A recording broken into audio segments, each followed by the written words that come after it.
Brasília, com suas praças e monumentos, impressiona pela arquitetura moderna e arrojada.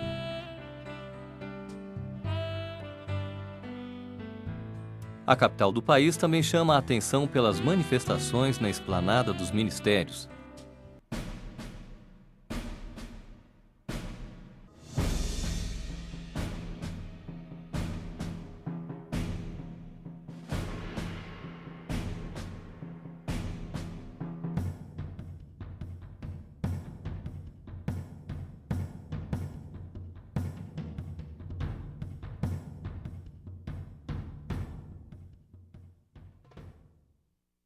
Pelos grandes momentos do parlamento brasileiro.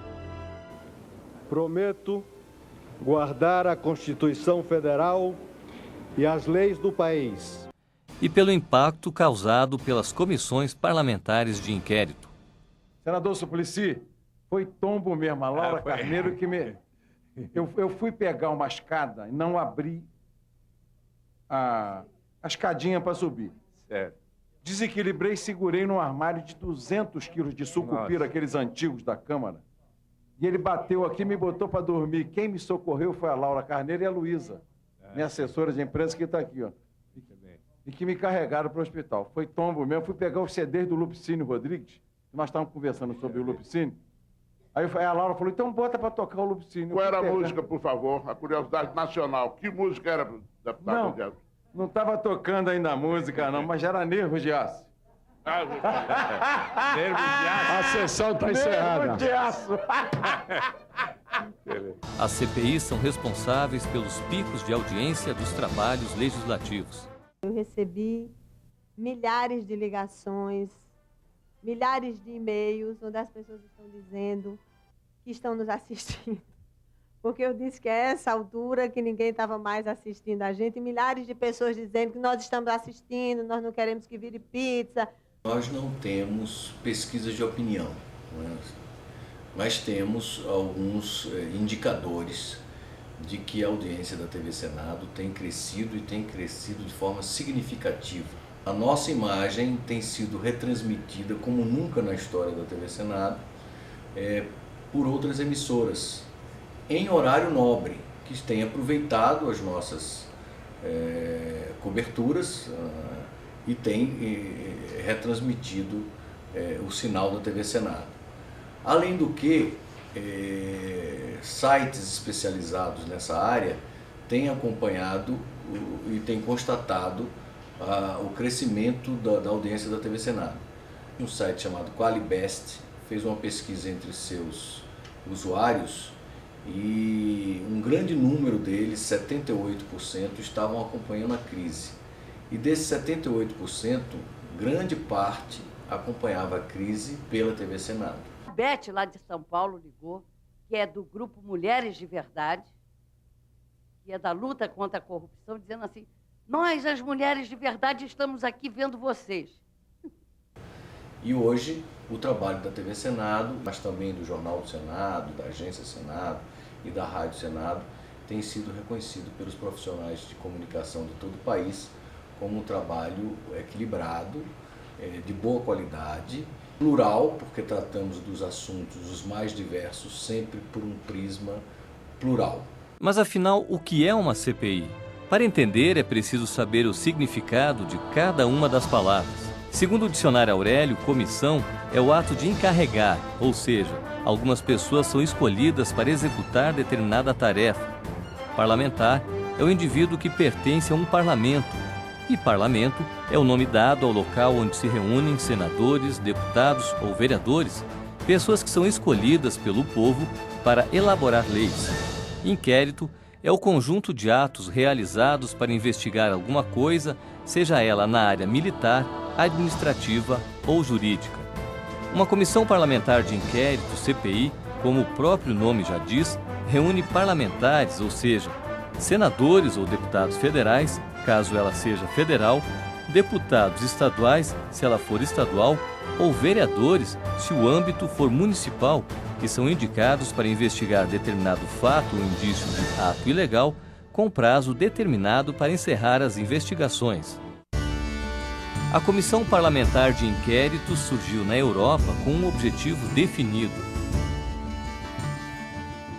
O parlamento contemporâneo que nós temos, que nós conhecemos, tem exatamente a sua origem na Grã-Bretanha, ou seja, é na Inglaterra, que sobretudo no século XVII, com a Revolução Gloriosa de 1688, está surgindo essa instituição parlamentar com um objetivo claramente definido: vigiar, policiar o executivo. Em outras palavras, impedir que o rei, ou tenha ele o nome que tiver hoje no Poder Executivo, exorbite, extrapole das suas competências, etc. e tal. No Brasil, a Constituição de 1824 não mencionava a CPI, nem se tem notícia da realização de alguma durante o Império. Na verdade, há que se levar em consideração que o Império acontece no século XIX. O século XIX é a época que na Europa e aqui na América Latina, na América, está surgindo a noção de Estado Nacional. E esse Estado Nacional que surge é liberal, e o liberalismo não se confunde com a democracia. A Constituição de 1891 também ignora o Instituto das CPIs. O Regimento Interno do Senado Federal de 1903 chegou a prevê-las. No entanto, até 1930, foram raras as tentativas de abertura de CPIs. Se nós raciocinarmos em termos de Brasil com a Primeira República, que é aquela que vai até 1930, o Estado ainda não, digamos, sofisticou as suas instituições. É um processo de crise permanente na política mundial. Eu diria que é uma época de esgotamento do modelo liberal de Estado que o século XIX havia gestado. A partir da Constituição de 1934, as CPIs passaram a fazer parte da ordem constitucional brasileira. Mas era uma prerrogativa exclusiva da Câmara dos Deputados. A Carta Magna de 1937, outorgada por Getúlio Vargas, acabou com qualquer possibilidade de abertura de CPIs.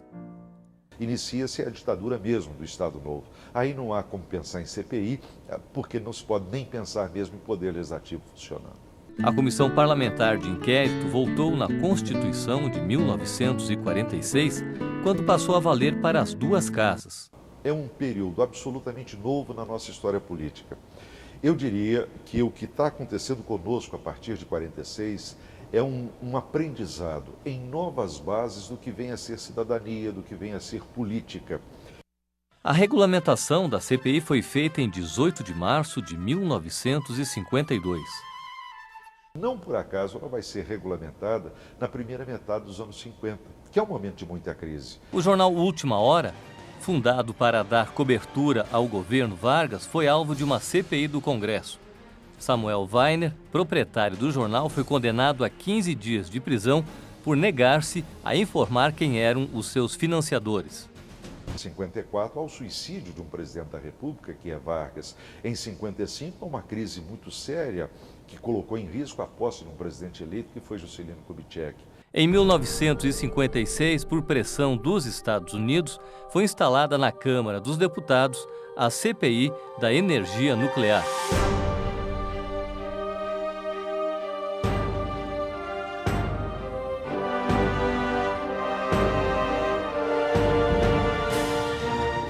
A construção de Brasília também foi investigada por uma CPI. A comissão encerrou os trabalhos em 1962 e não constatou nenhum superfaturamento e nem chegou a conclusão alguma quanto ao custo real da nova capital do país.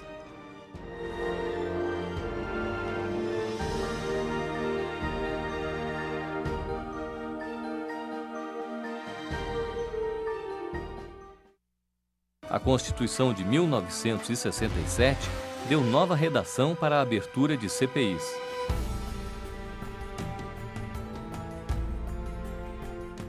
Na Constituição Federal de 1988, as CPIs foram bastante prestigiadas. E falando ao Brasil, declaro promulgada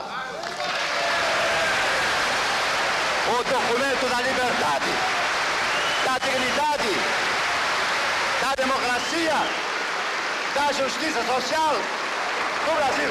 Que Deus nos ajude que isto se cumpra.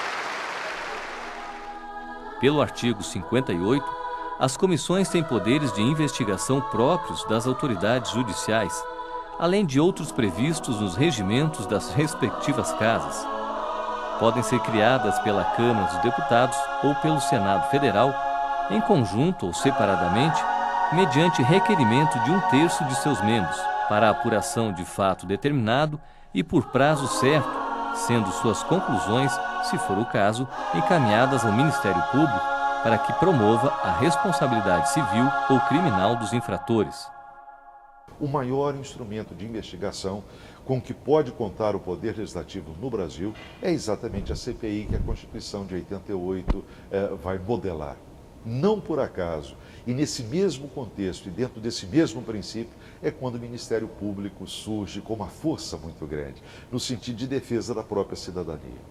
As comissões de inquérito são temporárias e só podem atuar no âmbito de suas atribuições normativas, ou seja, somente serão criadas se tiverem como objetivos fatos que estão sob a sua competência constitucional. A denúncia de roubalheira de um prefeito que esteja usurpando os recursos públicos do seu município, na verdade, não vai poder ser nunca objeto de uma comissão parlamentar de inquérito em nível federal. Mas a Constituição de 88 foi sábia em relação a isso. Ou seja, ela identifica as 3 dimensões, os 3 grandes âmbitos do legislativo, o federal, o estadual e municipal, e confere a essas instâncias do legislativo a prerrogativa de investigação. Quando uma comissão parlamentar de inquérito é formada exclusivamente por senadores ou deputados federais, é chamada de CPI. Mas se a comissão reúne deputados federais e senadores, é denominada de CPMI, Comissão Parlamentar Mista de Inquérito. Para uma CPI ser instalada na Câmara dos Deputados, é preciso o apoio de 171 deputados federais. Se for aberta no Senado Federal, requer a aprovação de 27 senadores. No caso de uma CPMI, é preciso haver a adesão de 1/3 das 2 casas juntas, ou seja, 198 parlamentares entre deputados e senadores. Uma CPMI é mais difícil de ser criada, porém sua força de investigação é bem maior, pois conta com o apoio antecipado dos deputados e senadores. Uma CPMI é aberta quando a questão a ser tratada é de grande repercussão ou de tamanha gravidade que mereça ser investigada por deputados e senadores. Essa CPI vai ser a primeira a ter a minha contabilidade. A CPI dos Correios ainda não tem, e a Receita tem a partir de hoje, e amanhã a CPI é a primeira a ter a minha contabilidade, depois eu levarei a PGR. Após receber o apoio mínimo necessário, o pedido de abertura de CPI é apresentado à mesa diretora, depois é lido em plenário. A leitura em plenário não é suficiente para a comissão começar a funcionar. É preciso que os partidos com representatividade na Casa Legislativa indiquem os membros para a CPI. O critério é o da proporcionalidade, ou seja, as maiores bancadas têm direito a mais representantes na comissão. A CPI é fundamentalmente, antes de qualquer outra situação, um instrumento político colocado nas mãos de um poder político, que é o poder legislativo. CPI não se confunde com polícia propriamente dita e, principalmente, a CPI não se confunde com o judiciário, com todos os procedimentos formais que a estrutura jurídica exige. Depois de instalada, os próprios parlamentares definem os trâmites internos, reuniões, datas e tarefas da comissão. Nós vamos começar a partir das 9h30, por solicitação, inclusive, dos líderes da oposição. Oitiva às 9h30 e votando os requerimentos das 9 às 9h30. Quer dizer, Vossa Excelência acredita que realmente que voltaremos das 9 às 9h30, porque eu sequer tenho visto aqui a comissão iniciar os seus trabalhos nas horas marcadas. O presidente e o relator sempre estão presentes. Não, Vossa Excelência sabe que hoje, por exemplo, estava numa discussão preliminar e não se abriu os trabalhos no horário marcado. Aliás, junto com Vossa Excelência. Todas as ações precisam ser aprovadas pelo plenário da CPI, como, por exemplo, audiências externas, diligências, quebras de sigilo fiscal, bancário, telefônico e convocações de depoentes. Todos são passíveis de convocação e terão que prestar depoimento, sob pena de ter o tratamento que tem uma testemunha no Poder Judiciário. Ela responder, além de responder a crime por desobediência, ser conduzida à CPI. A CPI pode requisitar apoio policial para conduzir aquela testemunha para depoimento. A exceção fica por conta das pessoas que poderão exercer o direito de depor em local e hora de sua conveniência. Por exemplo, vamos admitir um promotor, um juiz, um ministro, ele pode dizer que quer prestar depoimento nesse ou naquele local em tal hora, e aí a CPI terá que se deslocar para ouvi-lo. Ele é uma prerrogativa que é assegurada. As CPIs têm amplos poderes, mas são limitados. As comissões não podem investigar a presidência da República, conforme prevê o artigo 85 da Constituição. A Constituição Federal prevê que, havendo um processo por crime de responsabilidade contra o presidente da República, quem autoriza o processo é a Câmara dos Deputados. Quem processa e julga o presidente é o Senado. E quem preside o Senado nessa ocasião é o presidente do Supremo Tribunal Federal. A razão para que o presidente do Supremo presida um órgão que é do Poder Legislativo é para que se mantenha a natural isenção que deve haver de parte do magistrado, já que o foro é político, os juízes que vão participar são pertencentes a partidos políticos, podem ser até adversários políticos do presidente que será o acusado. Então é preciso que alguém que preside o processo esteja equidistante das partes.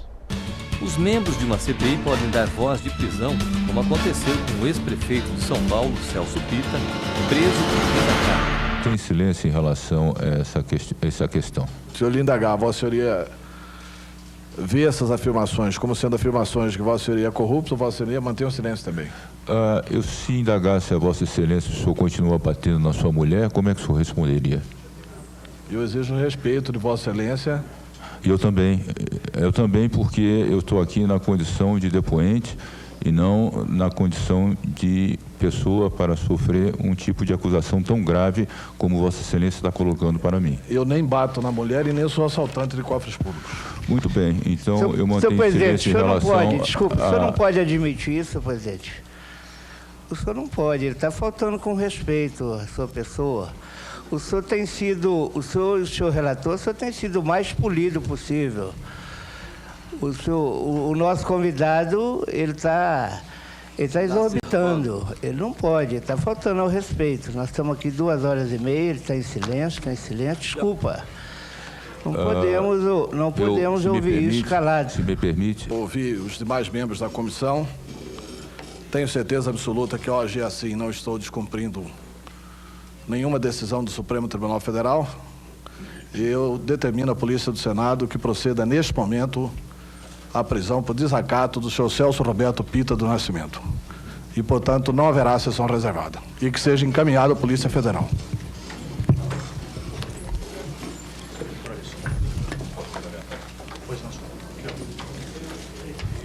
Se a pessoa tem uma conduta que ela é ofensiva à CPI de alguma maneira, ela se recusa a assinar um documento quando deva assinar, pode ser presa em flagrante como em qualquer circunstância, desobediência, desacato. Fora disso, prisão temporária ou prisão preventiva, se houver a prática de crime, só decretada judicialmente.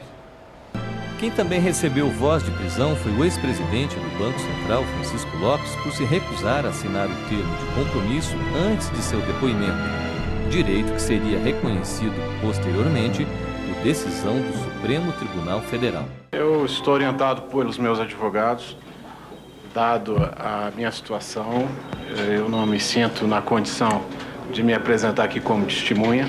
Eu estou sendo acusado, indiciado em inquéritos, e a minha posição é, por orientação de meus advogados, que eu não devo assinar. Esteja preso. Vossa Excelência, momento. Vossa Excelência sabe então que está em curso no artigo 206 do Código de Processo Penal, que diz que a testemunha não poderá eximir-se da obrigação de depor. Está ciente disso, não é isso? Obstrução da justiça. Meu entendimento, senhor presidente, não é esse.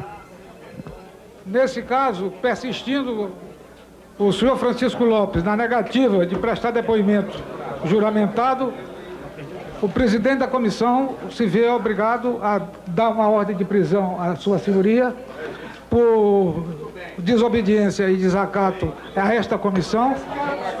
Não permite por aqui. e encarrego o delegado da Polícia Federal a cumprir esse mandato, por favor. Senhor presidente, só uma questão de esclarecimento. Recolheu o advogado também, senhor presidente. Respeita a Constituição, presidente.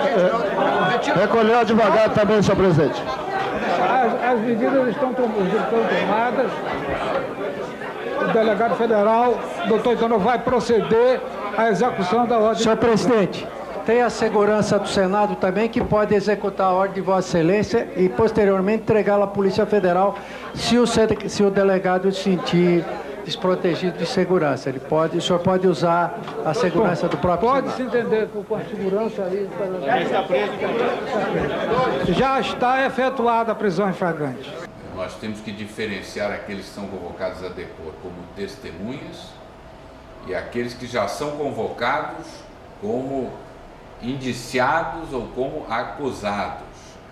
As regras processuais penais se aplicam também para estabelecer uma distinção entre os dois casos. Qual seja, a testemunha é obrigada a depor, é obrigada a responder a todas as perguntas, poderá, se faltar com a verdade e isso ficar comprovado, responder a crime por falso testemunho.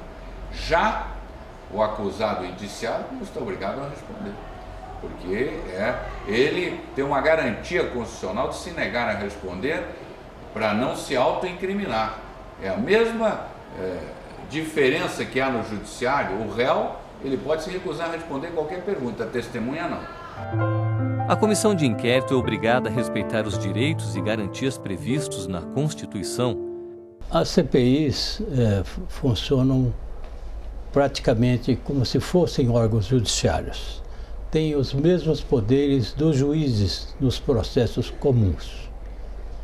E por isso, assim como os juízes, também têm que obedecer os preceitos fundamentais da Constituição. Alguns deles, por exemplo, o direito à ampla defesa, o direito ao contraditório, o direito ao devido processo legal, o direito ao acesso à justiça se seus direitos forem violados na CPI. Enfim, a CPI deve se comportar de tal modo que a Constituição e as leis sejam observadas. E também todos os demais preceitos legais que façam referência aos direitos fundamentais. Regimentalmente, os parlamentares têm prerrogativa de utilizar 15 minutos cada um. Com que finalidade? Para inquirir as testemunhas que foram convocadas. Qualquer pessoa que tem um pouco mais de conhecimento vai verificar que, na maioria dos casos, esses 15 minutos são utilizados para um discurso e até para dirigir palavras de críticas às testemunhas e até de ofensa, que eu considero inadequados e impróprios. Não é este o papel do parlamentar que integra uma CPI. Você vê depoimentos de testemunhas, ainda que tenham se envolvido em práticas ilícitas, ou que sejam suspeitas desse envolvimento, são depoimentos de 10, 12 horas. E os parlamentares utilizam seu tempo